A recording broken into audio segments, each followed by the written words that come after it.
الحمدللہ وحدہ لا شریک لہ والصلاۃ والسلام علی من لا نبی بعد۔ اللہ تعالیٰ نے قرآن کریم میں ارشاد فرمایا ان الصلاۃ کانت علی المؤمنین کتابا موقوتا، کہ نماز اہل ایمان پر مقررہ اوقات پہ فرض ہے۔ فجر کا وقت متعین ہے، ظہر کا وقت متعین ہے، عصر کا وقت متعین ہے، مغرب کا وقت متعین ہے، عشاء کا وقت متعین ہے۔ لیکن اگر کوئی شخص کسی وجہ سے نماز کو اپنے وقت پر ادا نہیں کر سکا، جان بوجھ کے چھوڑ دی ہے، بہت بڑا جرم ہے لیکن نہیں پڑھ سکا، کسی عذر کی وجہ سے نماز رہ گئی ہے، سو گیا ہے، نماز کا وقت گزر گیا، یاد نہیں رہا اور نماز کا وقت گزر گیا، تو اس کو چاہیے کہ اب یہ جب یاد آئے تو پڑھے،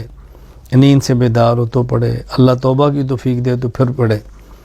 حدیث پاک میں ہے من نام عن صلاۃ او نسیہا فلیصلیھا اذا ذکر او استیقظ، کوئی شخص اگر بھول جائے اور نماز بھول گیا اور نماز رہ گئی، سویا ہوا تھا، آنکھ نہیں کھلی اور نماز رہ گئی، تو جب یاد آئے یا نیند سے بیدار ہو تو نماز پڑھے۔ اور ایک روایت انس رضی اللہ تعالیٰ عنہ فرماتے ہیں رسول اللہ صلی اللہ علیہ وسلم فرمایا اگر کوئی شخص بھول گیا اور نماز نہ پڑھ سکا تب اس کا کفارہ توبہ استغفار صرف نہیں ہے، بلکہ اس کا کفارہ صرف یہ ہے لا کفارۃ لہا الا ذالک، نماز ہی پڑھنی ہے، نماز ہی پڑھنی ہے۔ اسی طرح نبی کریم صلی اللہ علیہ وسلم کا دیکھیں اپنا عمل مبارک کیا ہے۔ حضرت عبداللہ بن مسعود رضی اللہ عنہ فرماتے ہیں، یہ جامع ترمذی میں روایت موجود ہے، حضرت عبداللہ بن مسعود رضی اللہ عنہ فرماتے ہیں ان المشرکین شغلوا رسول اللہ صلی اللہ علیہ وسلم عن 4 صلوات یوم الخندق، غزوہ خندق کے موقع پر آپ کی 4 نمازیں رہ گئی۔ اللہ اکبر۔ نبی کریم صلی اللہ علیہ وسلم نے جب رات کا ایک حصہ گزر گیا، یہ نمازیں ظہر، عصر، مغرب، عشاء کی ہیں، تو حضور اکرم صلی اللہ علیہ وسلم نے بلال کو فرمایا اذان دو، حضرت بلال نے اذان دی، پھر اس کے بعد اقامت کی، آپ نے ظہر پڑھی، پھر اقامت، پھر عصر، پھر اقامت، پھر مغرب، پھر اقامت، پھر عشاء۔ عشاء کی نماز قضا تو نہیں ہوئی، مطلب یہ کہ 3 نمازیں یہ اور عشاء ان کو ملا کر 4 کہہ دیا گیا ہے، تو رسول اللہ صلی اللہ علیہ وسلم نے ان نمازوں کی قضا فرمائی ہے۔ تو یہاں 2 باتیں ذہن نشین فرما لیں۔ پہلی تو یہ کہ یہ جو کہا جا رہا ہے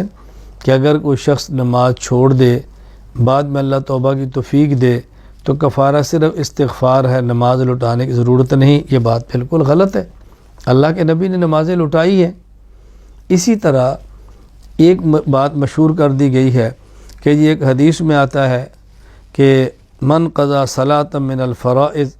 فی آخر جمعۃ من شہر رمضان کان ذلک جابرا لکل صلاۃ فاتتہ فی عمر الی 70 سنہ، الیاذ باللہ، کہ اگر کوئی شخص نمازیں نہیں پڑھ سکا اور رمضان کا آخری جمعہ ہے اس میں اس نے نماز پڑھ لی ہے تو اس کی ساری نمازوں کا کفارہ ہو گیا، اسے کہتے ہیں قضائے عمری۔ یہ بالکل غلط ہے۔ ملا علی قاری رحمۃ اللہ فرماتے ہیں جو کہا جا رہا ہے باطل قطعا، اس کا کوئی وجود نہیں ہے،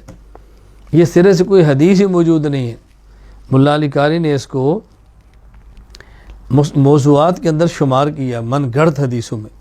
تو من گڑت روایات بیان کر کے امت کے اعمال کو برباد مت کرو۔ اور ہمیں بھی احساس کرنا چاہیے کہ کیسے ہو سکتا ہے کہ عمر بھر کی نمازیں ایک نماز پڑھنے ساری معاف ہو جائیں، ایسے کبھی نہیں ہوتا۔ اس لیے نمازیں پڑھنی ہیں، مکمل پڑھنی ہے۔ اگر کسی کی نمازیں لگیں تو اس کا بہترین طریقہ یہ ہے کہ اپنی نمازیں شمار کرے۔ اگر شمار نہیں کر سکتا، بہت زیادہ ہیں، تو ایک اپنے ذہن میں خاکہ بنا لے اور اس نیت کے ساتھ پڑھے کہ میرے ذمہ جتنی نمازیں ہیں ان میں پہلی جو فجر کی ہے وہ پڑھتا ہوں،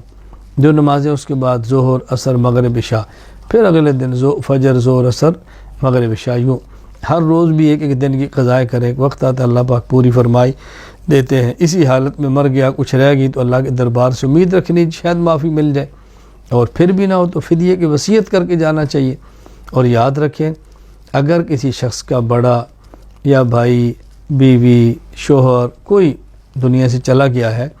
وصیت کر کے گیا ہے تو بہت اچھا، اگر نہیں وصیت کر کے گیا تو فی نماز ایک صدقۃ الفطر کے مطابق فدیہ ادا کر دیا جائے اور اللہ سے دعا مانگی جائے کہ اللہ تعالیٰ اس کو معاف فرما دے۔ روزانہ 6 صدقۃ الفطر کے برابر فدیہ دینا ہے، فجر کی نماز کا، ظہر کی نماز کا، عصر کی نماز کا، مغرب کی نماز کا، عشاء کی نماز کا اور ایک فطر، یہ 6۔ اس طرح نماز پابندی سے ادا کریں،